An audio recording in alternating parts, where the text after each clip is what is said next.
Custo de vida, emprego e desemprego, cesta básica, tarifas públicas, salário mínimo. Agora, na Brasil Atual, a análise do DIEESE.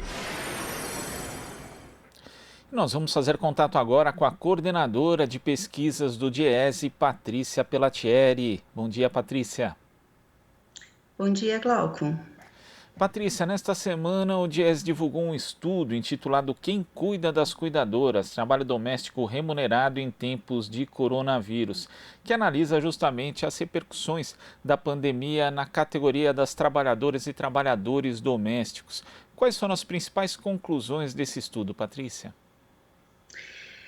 Então, é um estudo bem importante porque analisa justamente para uma parcela muito significativa das trabalhadoras brasileiras, porque o emprego doméstico ainda é uma das principais formas da ocupação das mulheres no Brasil, mesmo ele sendo tão desvalorizado socialmente no que se refere à remuneração, aos direitos trabalhistas, além de ser marcado por relações de assédio moral e sexual. O país conta com o maior contingente de empregadas domésticas do mundo. Nós estamos falando de cerca de 6 milhões de trabalhadoras, sendo a maioria de mulheres negras.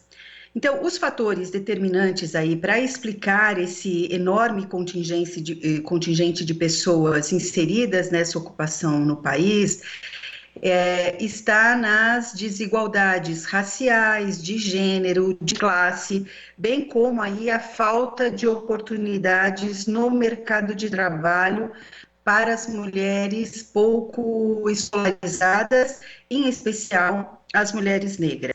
Então, acho que é importante a gente registrar que, apesar desse número enorme de trabalhadoras no emprego doméstico, a demanda por trabalho doméstico ela é muito concentrada no país. Somente 19,5% das famílias brasileiras elas são contratantes do serviço doméstico.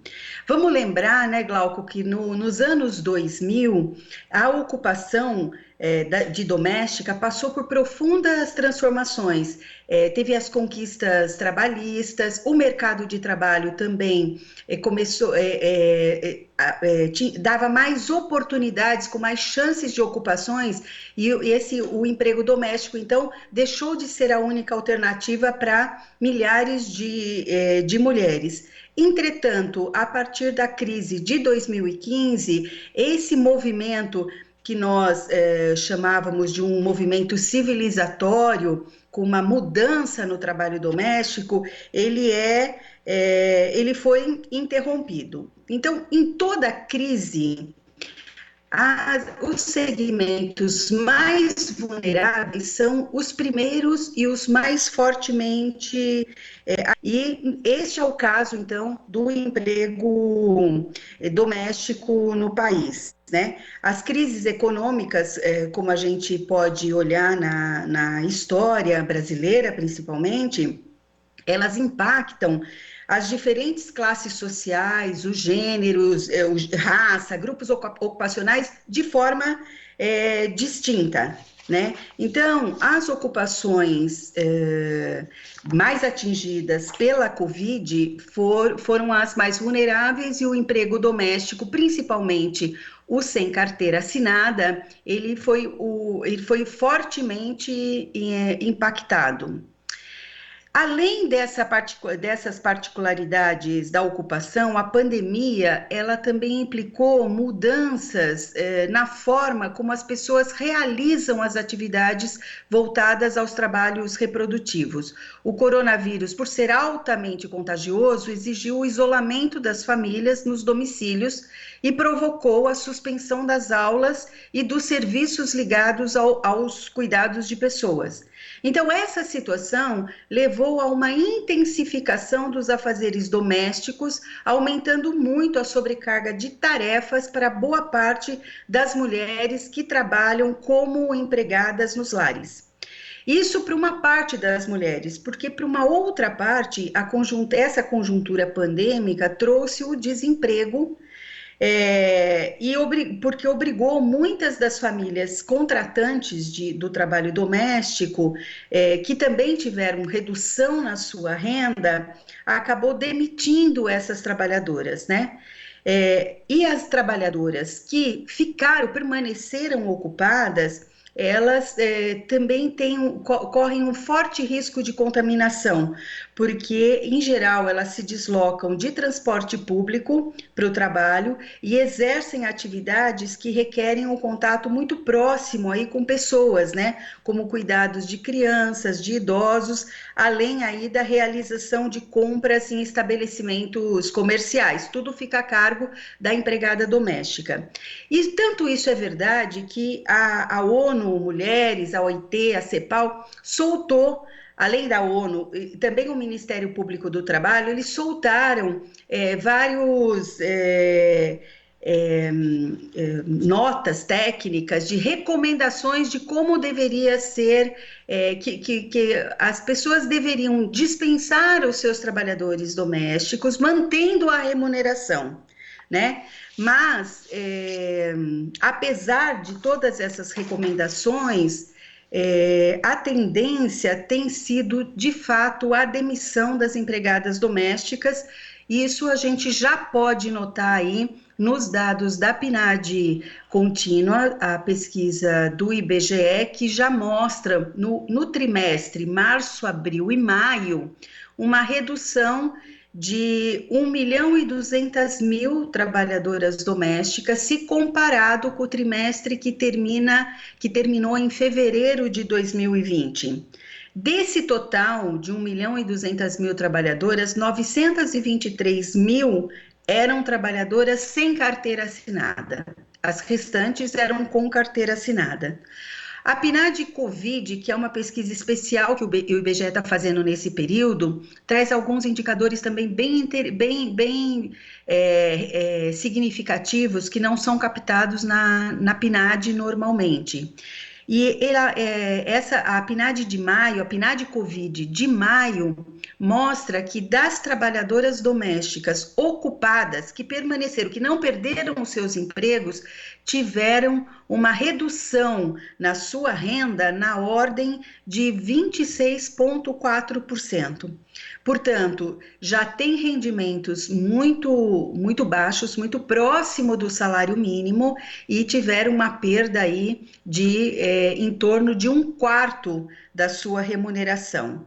Portanto, assim, para finalizar, nós podemos dizer que a pandemia ela colocou no centro da discussão as condições precárias que vivem as domésticas e as dificuldades que elas enfrentam para a realização das suas atividades profissionais. É um momento, então, para a gente, e uma oportunidade, talvez a gente possa dizer assim, para repensar especificamente essa relação de trabalho. Quero lembrar que o fortalecimento dos sindicatos e das convenções coletivas tão difícil nesse campo, já que os contratantes são pessoas físicas, né? Ela é essencial para que sejam aí assegurados remuneração digna, saúde, segurança. Nós podemos, acho que, lembrar aqui que nós temos exemplos no Brasil do que significa esse trabalho doméstico nesses tempos. O exemplo do menino Miguel lá em Pernambuco, que a mãe não tinha com quem deixar, teve que levar e aconteceu a tragédia, né, com a morte. E também o primeiro caso de morte de Covid no Brasil foi justamente uma empregada doméstica que contraiu o vírus da patroa, né? Então, acho que esses são exemplos, tem outros, mas acho que esses são exemplos muito significativos do que significa esse trabalho no Brasil. E tem um aspecto também da pesquisa, Patrícia, quando você fala que as classes mais vulneráveis do ponto de vista social e econômico são as mais atingidas na pandemia, aqui no estudo existe aqui um dado de que 45% das trabalhadoras domésticas são chefes de domicílio, proporção que varia, inclusive, conforme a classe. Entre as trabalhadoras extremamente pobres, 58,1% são chefes de domicílio, entre as pobres, 48,7%, e entre as não pobres 42,4%. Ou seja, a renda advinda do emprego doméstico é a principal da família e às vezes a única. Quer dizer, existe um impacto muito grande no rendimento dessas trabalhadoras, desses trabalhadores, quando a gente tem uma pandemia e não existe aí justamente a formalização, uma forma de garantir a renda dessas pessoas e também a sua saúde durante esse período.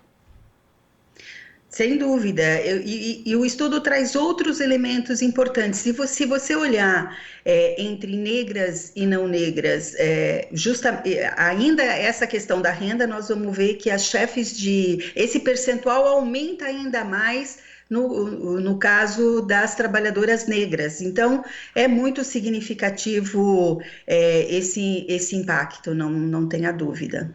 E também lembrando, né, você citou o caso do garoto Miguel, do total das trabalhadoras domésticas, 20,3% eram mães solo e tinham filhos. Ou seja, não vão ter com quem deixar o filho, se tiver, e quando voltarem em casa, né, ainda que tenha alguém, vão ter o trabalho doméstico delas mesmas, na verdade, aumentado, uma sobrecarga de trabalho, uma sobrecarga de estresse. Então, são condições muito ruins para essas trabalhadoras, não, Patrícia? Muito, e é um trabalho muito desvalorizado, e nesses tempos as trabalhadoras, as que continuam ocupadas, tiveram uma sobrecarga de trabalho, porque a exigência da higienização é muito maior, então a pressão sobre essas mulheres é ainda muito mais forte, lembrando, Glauco, que uma parcela grande das trabalhadoras domésticas, elas já têm uma idade que também coloca muito em risco as suas vidas, não são tão jovens, né? Então, essa sobrecarga de trabalho certamente afeta a saúde, fora todo o medo, né, de estar deixando as suas famílias e tendo que trabalhar e ainda agradecendo por não ter perdido o emprego. Então, acaba se submetendo a situações mais degradantes, de que no momento onde a economia se expande, isso não acontece. Nós vimos acontecer isso na década dos anos 2000, né? A partir entre 2004 e 2014, nós tivemos uma redução do trabalho doméstico, porque tinha oferta de outros trabalhos. Isso, acho que é um indicador muito importante de que o trabalho doméstico, ele não é uma escolha, né? Ele é muito mais uma falta de oportunidades do que uma escolha. Por isso é importante repensar muito essa relação de trabalho. Sem dúvida, Patrícia, muito obrigado pela sua participação aqui no Jornal Brasil Atual e até a próxima. Até mais, obrigada. Conversamos aqui com a coordenadora de pesquisas do DIEESE, Patrícia Pellatieri. Aqui você ouve as notícias que os outros não dão. Jornal Brasil Atual.